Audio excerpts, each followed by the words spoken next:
Hi guys, it's me again, Mina, the diet. Just making the videos. Right now, I want to talk about prior written notices versus the notice of consent. How many of you all actually know the difference? Because they're confusing when you're first becoming a diet, because people are throwing all these terms at you that you did not learn while you were learning the theory, testing, and assessment. The only way you know what these documents are is that you were a special education teacher at some time, and in your particular district, you ran the R meetings, okay? So, quick overview.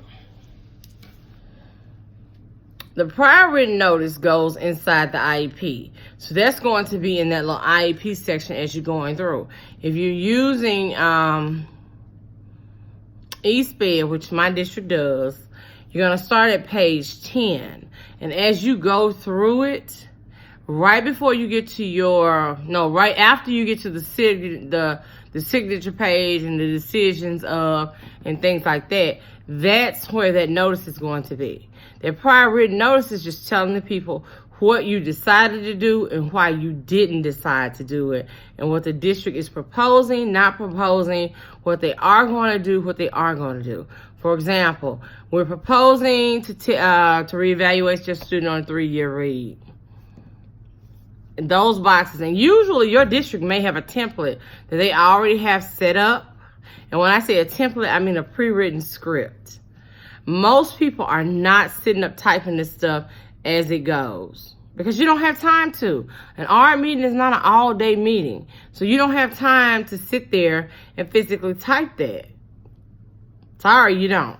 The only thing that really should go home that you have no control over are the goals and objectives. That should go home with the kid from the teacher, because that gives them a chance to look over the goals and objectives and come in with questions. If they don't like the goals, they don't like the objectives, they can do something else. Now, the notice of consent to evaluate is your most important part, because if you discover that you have to test a child, that notice is good for a year. And inside that notice, your district, like I say, always check with your district, has what they want legally to go in those boxes. And you're checking all of them, language, speech, this, and a third, because it's telling you what we might test for. Not saying we are going to test for it, but what you're giving us permission to test your child. And it's a 4-page document, because the first 3 pages explain to the parent what we might be testing your child for. The last page of it is the consent form. It gives us the right, as we go along testing, if we discover that the child, something may not be right with those scores, or we might need speech or occupational therapy. We already have the notice. So that means you can request it however your district has asked you to request for related services. So what I suggest, and this is what I typically do. If I go to an art meeting, and let's say the meeting's in January. If I go to an art meeting and that child has a evaluation due maybe in April.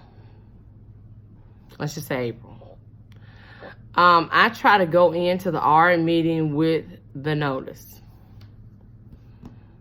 of consent to test, because it's easier, especially as you go up from middle school to high school, to get the parents, because kids forget to take things out of their backpack to 12. They forget to take things out of their backpacks all the time.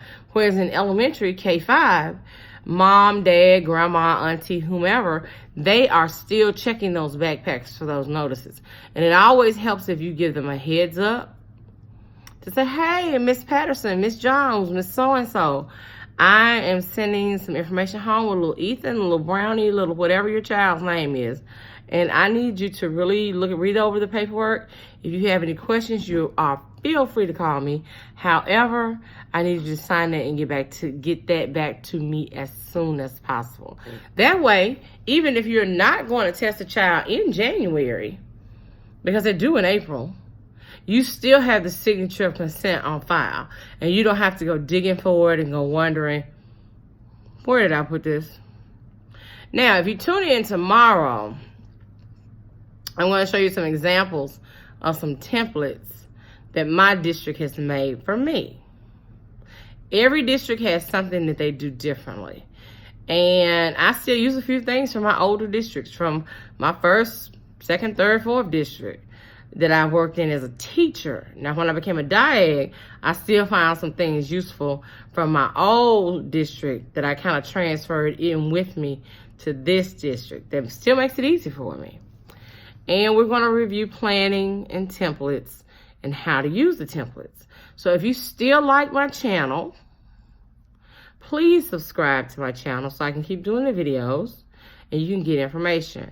Because I know how it is to be a first-year diag, and there is no information out there on how to do this, okay? All right. Well, I thank you for your time. This is Wilhelmina again.